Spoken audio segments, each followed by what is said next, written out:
Hakuna situation iri permanenti, upenyu unorema kunge sakarasimenti, unoda mutsimba sekururisana nemuvengi, hazvidi kuneta chinodiwa kuita ekisheni, zvingarema sei nhasi asi mangwana ndinokunda,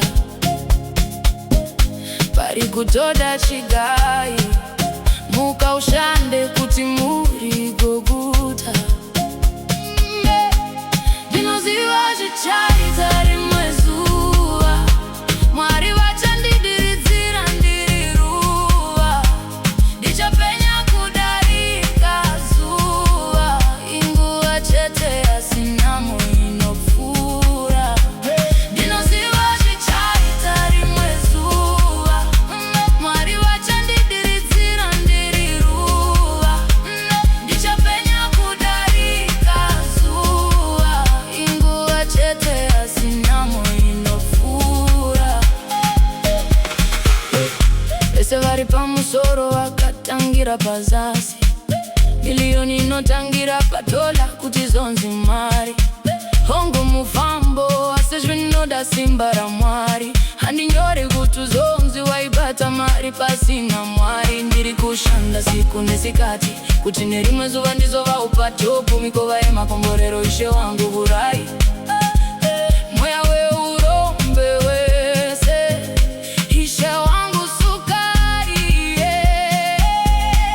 Ndinoziva zvichaita rimwe zuva, Mwari vachandidiridzira ndiri ruva, ndichapenya kudarika zuva, inguva chete asi nhamo inopfuura. Ndinoziva zvichaita rimwe zuva, Mwari vachandidiridzira ndiri ruva, ndichapenya kudarika zuva, inguva chete asi nhamo inopfuura. Hangu ndakazvarwa ndisina chinhu, asi handidi kuzofa ndisina chinhu. Upenyu uchashanduka mindupindu, ndichaikwapaidza nyamo kuirova finufinu. Nguva ichakwana handiraze tariro, kurwisa nhamo regai ndigare ndaipayambiro. Nhamo ichapachema kunge pane mariro, ichasvikawo nguva yedu tichaitawo mabiko. Ndinoziva zvichaita rimwe zuva, Mwari vachandidiridzira ndiri ruva, ndichapenya kudarika zuva, inguva chete asi nhamo inopfuura. Ndinoziva zvichaita rimwe zuva, Mwari vachandidiridzira ndiri ruva, ndichapenya kudarika zuva, inguva chete asi nhamo inopfuura.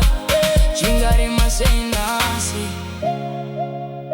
asi mangwana ndinokunda, pari kutoda chigai muka ushande kuti muri goguta.